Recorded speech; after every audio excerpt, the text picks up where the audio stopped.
Sororité. Alors aujourd'hui nous allons parler de ce sujet qui à mes yeux est très important. C'est aussi donc grâce à ça que je sens que j'ai pu m'épanouir en tant que femme. Et donc cet aspect de sororité aussi très important, par exemple dans le contexte de stage ou de cercle de femmes.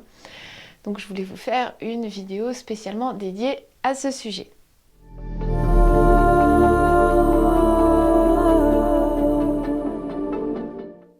Bonjour à tous, j'espère que vous allez bien. Alors si vous ne me connaissez pas encore, je suis Ishvari. Je vous accompagne sur le chemin de la transformation vers une vie plus profonde, ancrée dans le cœur. Et donc pour cela, j'utilise principalement les enseignements yogiques et tantriques. Donc là, aussi bien du tantra classique que du tantra un petit peu plus moderne, néo-tantra. Et tout ce qui touche au mouvement, au corps, à la danse en général.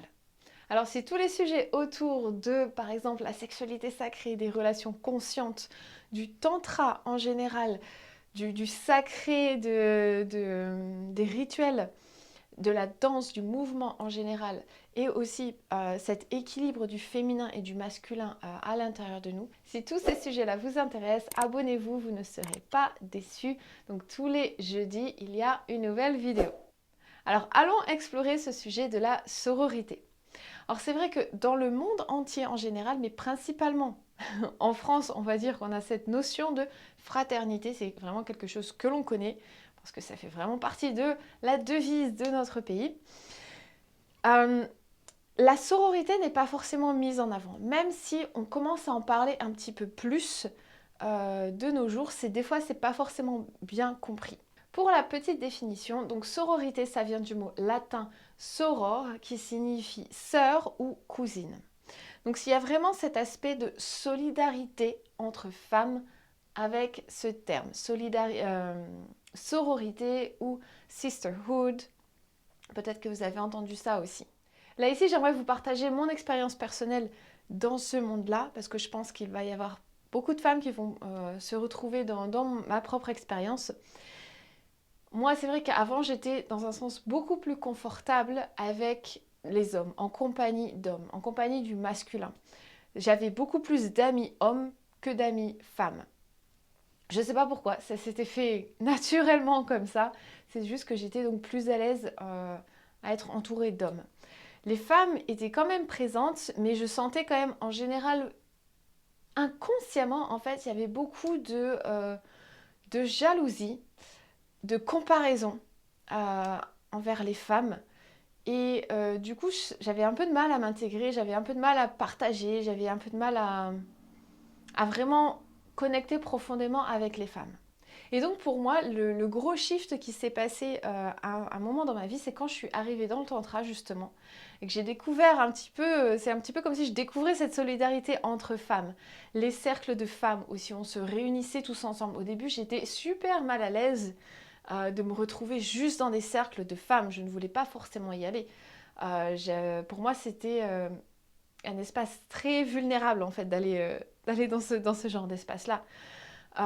Donc des cercles de femmes, des ateliers que entre femmes qui étaient très challengeants pour moi au départ, qui en fait m'ont fait réaliser le bienfait et la nécessité de tout ça en fait, à quel point je me refermais et je n'osais pas m'inclure, je n'osais pas m'ouvrir envers d'autres femmes, de peur d'être jugée aussi par les autres, principalement je pense.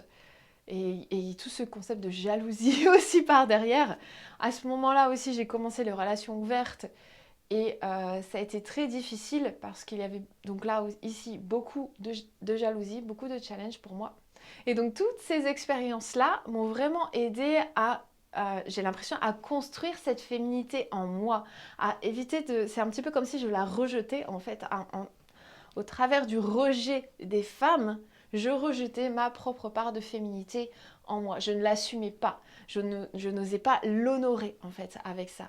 Et je me suis rendu compte que plus, en gros, j'ai accepté, plus j'honorais ce féminin et ces femmes qui étaient autour de moi, qui faisaient partie de mon cercle, plus ça m'aidait à être plus femme moi-même. Donc pour moi, c'était un gros processus de guérison en fait aussi à être capable, du coup, c'est cet effet miroir dans la femme qui est en face de moi, qui m'aide donc à voir un petit peu toutes ces différentes facettes de moi-même et à accepter toutes ces différentes facettes de moi-même.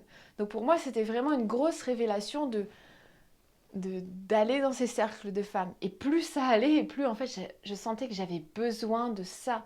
C'était quelque chose de tellement nourrissant d'être juste entre femmes. Et justement, en fait, je me suis rendu compte que tous ces jugements, toutes ces comparaisons, en fait, assez rapidement, ils se sont dissipés, en fait. Tout ça a quasiment disparu. Alors des fois, oui, c'est sûr, il y en a toujours un petit peu.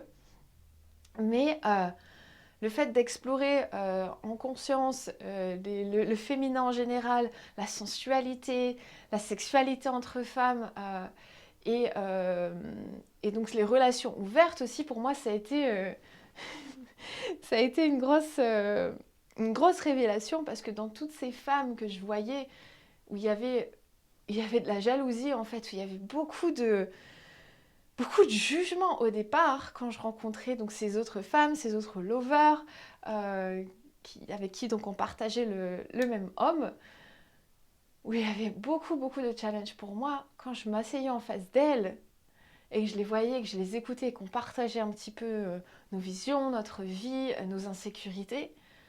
Enfin, bah, du coup, on se rend compte qu'on est exactement pareil, qu'on a les mêmes insécurités, qu'on a les mêmes hontes, qu'on a les mêmes peurs.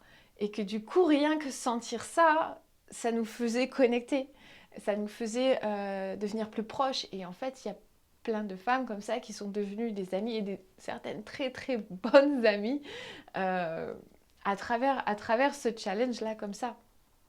Donc, cette connexion entre sœurs, pour moi, c'est vraiment quelque chose de primordial, vu qu'en plus, on habite on est dans une société où le masculin est tellement présent et prend vraiment toute la place, en fait, qu'on a besoin, pour se nourrir, pour nourrir ce féminin sacré à l'intérieur de nous, de ces espaces où on va se retrouver entre femmes, de ces espaces de partage, où oui, on peut partager différentes expériences. Une autre expérience pour moi qui m'a vraiment touchée et où je retrouve cette sororité, cette connexion entre femmes, c'est quand je vais, donc tous les ans, je vais en Inde pour me faire former continuer à me faire former dans la danse classique indienne, l'Odissi, à part la période Covid où je ne suis pas allée. Et là-bas, donc on est tous les ans donc une vingtaine de femmes à se retrouver, à pratiquer cette discipline assez hardcore, assez difficile en fait.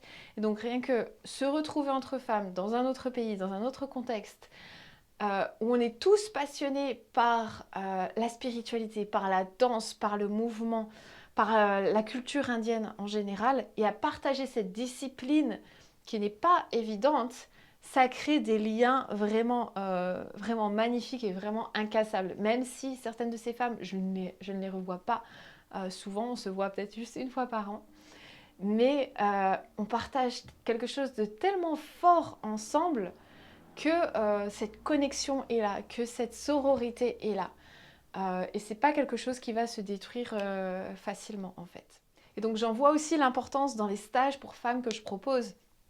Alors je peux proposer un stage pour femmes sur un sujet spécifique, mais en fait, à la base de tout ça, et ce qu'il y aura donc en dessous de tout ce stage, c'est cette sororité, c'est cette connexion entre femmes. Et en partant de là, on peut tous s'élever, on peut tous apprendre l'une de l'autre. Et donc c'est vraiment un aspect très important et primordial pour moi dans les stages de femmes.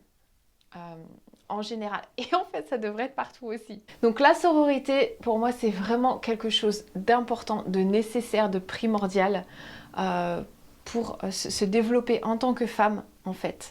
Parce que, comme je l'ai un petit peu mentionné au départ, tant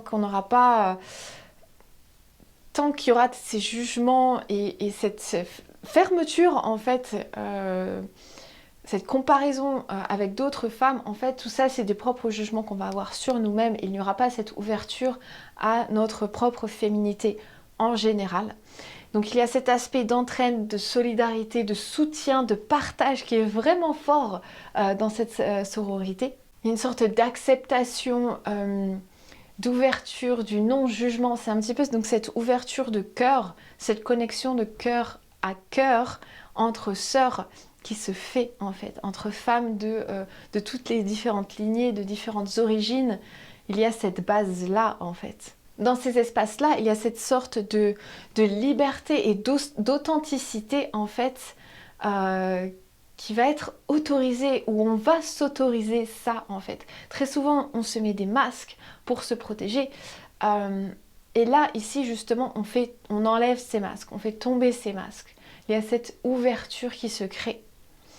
Et juste, en fait, grâce à ça, à cette authenticité, à ce partage, à cette vulnérabilité qui se crée dans ce contexte entre femmes, juste avec ça, en fait, il y a énormément de guérisons qui vont se faire sur le féminin en général.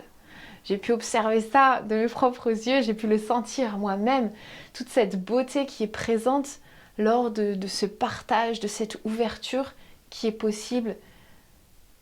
Ce genre d'ouverture n'est possible vraiment que entre femmes. Souvent, dès qu'il y a des hommes, il va toujours y avoir consciemment ou inconsciemment, en fait, une sorte de jeu de séduction un tout petit peu, où il va falloir montrer une différente facette de nous-mêmes. Mais lorsque, justement, on met les hommes de côté et on n'est qu'entre femmes, la compétition n'est plus là, la jalousie n'est plus là, on est toutes les mêmes, on a les mêmes insécurités, les mêmes hontes, les mêmes peurs, et ça crée cette connexion, ça crée cette guérison du féminin, du sisterhood. Donc oui, cette sororité commence vraiment à prendre un petit peu plus de place dans notre société, à se montrer. Et dans un sens, il y a quand même quelque chose d'assez, on va dire, facile et naturel pour les femmes d'aller là-dedans, en fait. C'est dans notre nature, ce côté partage et ouverture du cœur.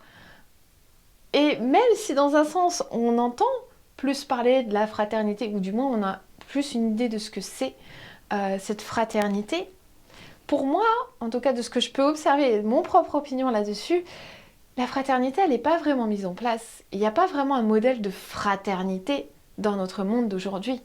Des cercles d'hommes où les hommes se sentent ensemble, ancrés, partagent un petit peu donc, les challenges qu'ils ont dans leur vie, cet espace d'ouverture et de connexion entre hommes. Il y en a certains, mais on va dire que ça reste, pour moi, à mes yeux, assez superficiel. Et il n'y a pas cette connexion profonde du cœur entre hommes. Enfin, en tout cas, pour moi, je trouve que c'est encore des espaces qui manquent et qui sont nécessaires aussi pour les hommes, pour la guérison du masculin en général aussi. Et pour moi, certains hommes que je connais dans mon entourage, qui ne sont pas forcément dans le monde tantrique, et quand ils voient quand ils sont capables en fait d'observer cette connexion entre femmes, cette sororité, ils sont un petit peu jaloux dans un sens et se dire nous entre hommes on n'a pas ça quoi. Et dans un sens, on aurait besoin de ça aussi. Donc un petit peu ce mouvement, cette sororité, cette connexion entre femmes, ça peut servir de modèle aussi pour les hommes à créer cette connexion donc entre eux, à élever le masculin, à amener un petit peu plus aussi donc, de conscience, de sacré dans le masculin en général, de connexion, de support là-dedans en fait. Donc voilà, pour moi, la fraternité, même si c'est un mot qui est un petit peu plus commun, un petit peu plus connu de nos jours, ça ne veut pas dire qu'elle est vraiment présente, en tout cas elle n'est pas faite pour moi de manière forcément sacrée et pas faite de manière forcément profonde. Et donc cette sororité, pour moi, il y a quelque chose de beaucoup plus naturel qui se fait avec ça. Ça vient naturellement dans la profondeur, dans l'ouverture du cœur, dans la vulnérabilité et dans le partage. Et c'est quelque chose de très beau à observer et à sentir en soi. Et vraiment quelque chose donc de primordial, vraiment, de nourrissant en tant que femme. On a vraiment besoin de tout ça. Donc si cette sororité, c'est quelque chose qui vous touche, qui vous transporte, vous avez envie de découvrir ou vous avez envie de redécouvrir, d'avoir plus d'expérience là-dedans, je vous invite à aller voir en dessous de la vidéo. Donc je vous mets quelques liens sur les stages que je propose, les stages pour femmes. On va vraiment retrouver cette sororité. Donc là, par exemple, au moment où je vous fais la vidéo, fin août 2022, en Ardèche, il y a un stage pour femmes qui s'appelle donc le plaisir au féminin. Et donc comme je vous l'ai dit, on va aller explorer donc le plaisir au féminin, mais cette sororité, ça sera vraiment la base aussi de cet atelier. Il y en a un autre au mois d'octobre sur la déesse Kali. Et aussi, donc, je propose des cours en ligne, saveurs féminines et la danse des déesses centriques. Donc même en ligne, même virtuellement, pour moi, c'est cet aspect-là que je mets aussi en avant à travers mes cours, à travers mes stages. Même en ligne, cette connexion entre femmes, ce soutien, ce partage entre femmes est super important. Donc je vous laisse aller jeter un œil là-dessus. Si vous avez des questions, si vous voulez partager votre expérience sur la sororité, surtout n'hésitez pas à me les écrire dans les commentaires. Si vous avez aussi des sujets spécifiques de vidéos que vous aimeriez que j'aborde, sur lesquels vous aimeriez que je partage ma propre expérience, n'hésitez pas à les écrire dans les commentaires. Et bien sûr, si vous avez aimé, partagez cette vidéo à vos sœurs, vos frères autour de vous, si vous pensez que ça pourrait leur être bénéfique. N'hésitez pas à la liker et à vous abonner en cliquant sur la petite cloche juste en dessous de la vidéo pour être prévenu dès qu'une nouvelle vidéo sortira. Sur ce, je vous laisse et je vous dis à la semaine prochaine. À bientôt.